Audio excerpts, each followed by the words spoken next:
Hello and welcome to the WriteCome.com podcast, where we help you to make money from your words. Each episode will be sharing tips, tricks, and strategies you can use to make more money from your writing, publishing, and marketing to your fans and audience. Let's get started with your host, Barry J. McDonald.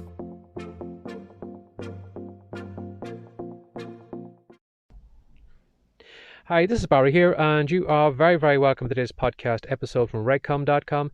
And today's podcast episode is entitled Getting Into a Rut.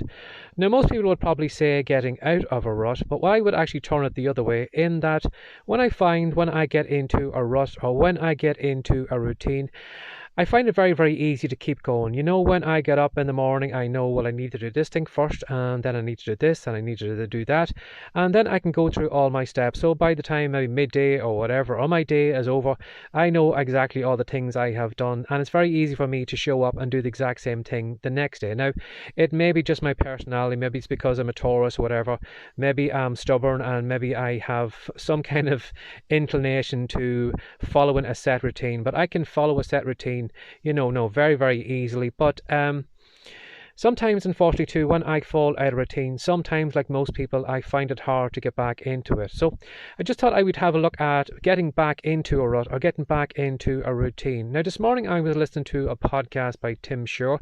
Now, if you're looking for Tim's podcast, if you do a search for Mesmerizing Podcast, you'll find it. Now, the episode I was listening to this morning was Tim was explaining how to get out of a rut, in that he had a routine for a while. He was showing up regularly, he was doing writing, and he was eating healthily and all those different things. But whatever happened, his routine was broken. I think it was due to holidays and birthdays and all those different things.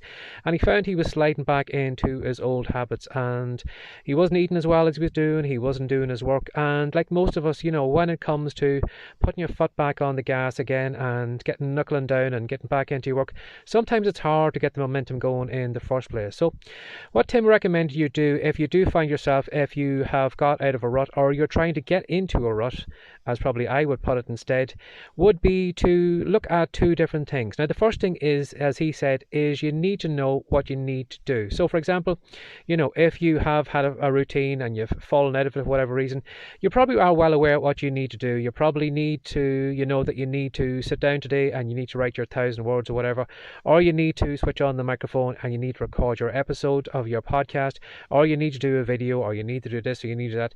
So if you already had a routine, you probably already know what you need to do.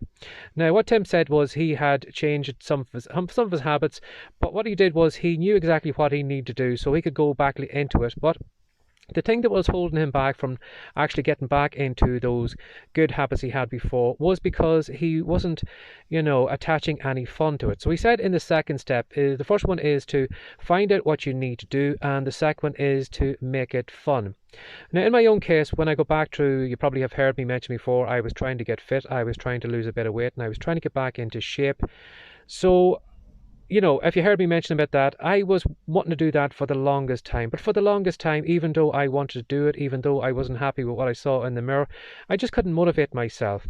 And then I found there this past couple of months, as I've been showing up regularly, as I've been doing it over and over again, exercising every day and showing up regularly on the treadmill, I found it's very, very easy to do it. When I look back over this past maybe 4 months or so, there's probably only a handful of days I have missed, because I have showed up nearly every single day.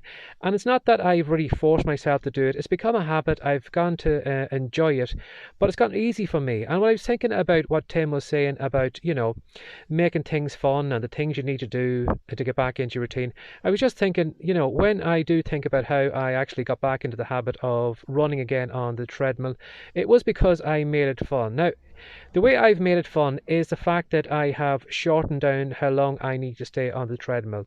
Now, if somebody said to me, Barry, if you need to exercise every day, I need you to run on a treadmill for an hour, that would be the last thing I'd want to do. There was no way I could see myself, giving up an hour every day and just running like a hamster on that treadmill. But what I've done instead is I've shortened down how long I run on the treadmill. So I only run on the treadmill for about 20 minutes a day. But what I do is I run for a while and then I walk for a while and then I run for a while and walk for a while. So I can alternate between my speeds. So sometimes I'm running flat out and sometimes I'm walking maybe 5 or 6 miles an hour, and then sometimes I'm running flat out again. So I can alternate between the two. So in those 20 minutes I will probably have burned more calories, or probably have tax my body far more in that 20 minutes than I would have done in an hour. And because I know that I only need to go on the treadmill for 20 minutes rather than an hour or so every day, it means it's more fun. It means I know that it's not a big of a commitment, and I find it more fun sometimes challenging myself to see how long I can keep running for 2 minutes. Can I do it at a certain speed, or can I maybe adjust a little bit more just to see if I can just stretch myself a little bit more, just to kind of do a longer sprint. And that challenge I do find fun, and I do find showing up doing that every day has made running and getting into shape a lot easier. And again, too, even on these podcast episodes, as you probably have noticed, I have started increasing the amount of podcast episodes I have started recording. And the reason I have, found that it's been more fun showing up is because in some cases, I have not made a big commitment to record a long episode of a podcast. Now, sometimes when I do get into a subject and I do actually start talking about it, I might have in mind that, I'm only going to be on the microphone for 5 minutes. But sometimes when I get talking, sometimes that podcast all of a sudden goes into a 10-minute podcast episode or a 15-minute podcast episode. But when I sit down to record a podcast episode, I am only picturing myself recording a short episode for only 5 minutes or so.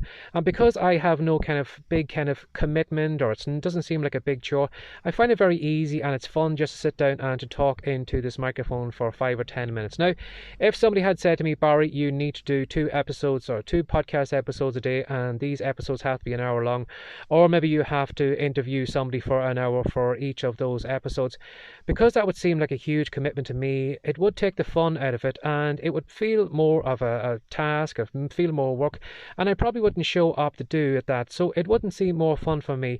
So recording these podcast episodes, for me, to make them more fun, I've actually made them shorter, so it doesn't feel like much of a commitment, and that is why I can probably record 2 episodes in a day, compared if I was faced with maybe a 1 hour episode that I need to record, or if I needed to interview somebody and all those different things. That would seem like a bigger commitment to me. So going on the advice that Tim had said in that podcast, I found that getting back into a rut, getting back into routine, was because of those 2 reasons. I found out what I need to do, and I found out how I could make them fun. So if you are having problems right now, maybe sitting down and doing your daily writing or recording episodes of videos, podcasts, Facebook Lives, or whatever it is, think about, you probably know what you need to do, but is there any way you could make it more fun? Is there any way maybe you could dress up on camera when you're recording a video or whatever, or just make your episodes short, or kind of speak more off the cuff, or just relax more? Or is there any way you could maybe reward yourself afterwards?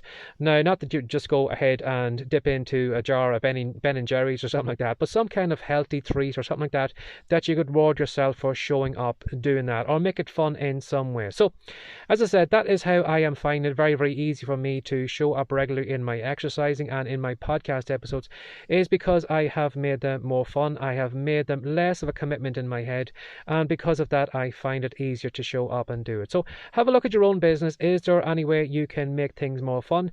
And when you do make them more fun, you will find it'll be easier to show up, and you will find yourself getting back into your old routine, back into a rut, and you will find then that your progress will snowball, and you'll find it very, very, very easy to keep going. So as always, I hope I've helped somebody out. And again, too, if you'd like to reach out to me, if you'd like me to cover anything in a podcast episode, send an email to barryjmcdonald@gmail.com. And if you'd like to know more about the Rightcome site and what I do over there, if you do a search for Rightcome, that's WRITECOME.com, you'll find the content all over the web. So as always, thanks for sharing your time again today. Take care and have a great day. Bye-bye. Thanks for joining us today. If you'd like more from the Rightcome.com podcast, be sure to subscribe now for more tips, tricks, and ideas you can use to make more money from your words. See you in the next episode.